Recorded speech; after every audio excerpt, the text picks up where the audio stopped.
Malkajgiri parliament అభ్యర్థి గెలిచిన తర్వాత ఈ పార్లమెంట్ పరిధిలో 48 మంది కార్పొరేటర్లు, 10 మంది మున్సిపల్ చైర్మన్లు, 3 కార్పొరేషన్ల పరిధిలో వర్షాకాలం కాబట్టి వర్షాకాలంలో వచ్చే సమస్యల మీద ఈ కౌన్సిల్లో చర్చ జరుగుతుందని, ప్రజలకు ఆ సమస్యల మీద పరిష్కారం దొరుకుతుందని చెప్పి నేను ఇక్కడికి రావడం జరిగింది.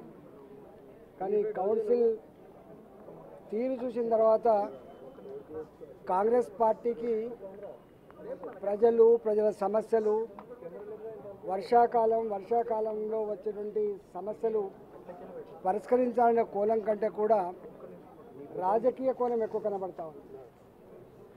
నేను ఈ ప్రభుత్వాన్ని డిమాండ్ చేస్తూ ఉన్నా.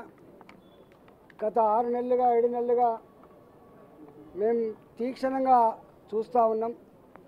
రాజకీయాల మీద ఉన్న ధ్యాస, రాజకీయ పదవుల మీద ఉన్నటువంటి ధ్యాస ప్రజల మీద, ప్రజల సమస్యల పరిష్కారం మీద లేదనడానికి సజీవ సాక్ష్యమే ఇవాళ జిహెచ్ఎంసీలో జరుగుతున్నటువంటి అల్లరి. అనెథికల్గా బరిదెగించి యాంటీ డిఫెక్షన్ లా ఉన్నప్పటికీ కూడా చట్టాన్ని చట్టబండలు చేస్తూ ఆనాటి ప్రభుత్వం ఏం చేసిందో అంతకంటే ఎక్కువ బరిదెగించి ప్రభుత్వం చేస్తూ ఉంది.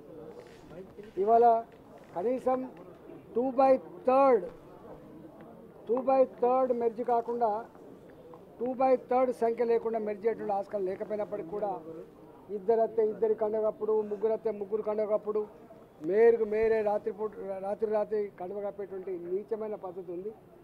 దీన్ని చూసి ప్రజలు అసహించుకుంటున్నారు. గతంలో ఉన్న ప్రభుత్వం కూడా ఇట్లాంటి ప్రజాస్వామిక వ్యతిరేకమైన బరిదెగింపు పని చేపట్టి ప్రజాక్షేత్రంలో భంగపాటుకు గురైంది. ఇవాళ వాళ్ళు ఆ పని చేయడానికి 5 ఏళ్ళు పట్టింది. కానీ 6 నెలలు తిరగకముందే ఈ ప్రభుత్వం ఇట్లాంటి బరిదెగింపుకు పాల్పడతా ఉందని చెప్పి ప్రజలు అసహించుకుంటా ఉన్నారు. నేను రేవంత్ రెడ్డి గారి ప్రభుత్వానికి నేను ముక్కుసూటిగా 4 మాటలు అడగదలుచుకున్నా. ఒకటి, ప్రజలకు ఏ మంచి పరిపాలన అందిస్తా అని చెప్పి వాగ్దానం చేసి నువ్వు అధికారంకి వచ్చినవో ప్రజలను పట్టించుకుంటావా లేదా, పాలన విషయంలో మీరు పట్టించుకుంటారా లేదా సమాధానం చెప్పాలని చెప్పి డిమాండ్ చేస్తున్నాం. నీవేమో రాజకీయాల్లో మునిగి తేలుతూ ఉంటే నీ అధికార యంత్రాంగం అంతా కూడా ఎక్కడ రూపాయి లేదు, మా దగ్గర జీతాలకే పైసలు లేవని చెప్పి చేతులు చేసే దౌర్భాగ్య పరిస్థితున్నారు. కాబట్టి ఇవాళ వర్షాకాలం రేపు ఏదైనా జరిగితే ఇబ్బంది అయ్యేటువంటి ఆస్కారం ఉంది. కాబట్టి తక్షణమే దృష్టి పెట్టమని చెప్పి కోరుతా ఉన్నాం. నీ ఆర్థిక వ్యవస్థ అంతా కూడా చిన్నాభిన్నం అయిపోయింది.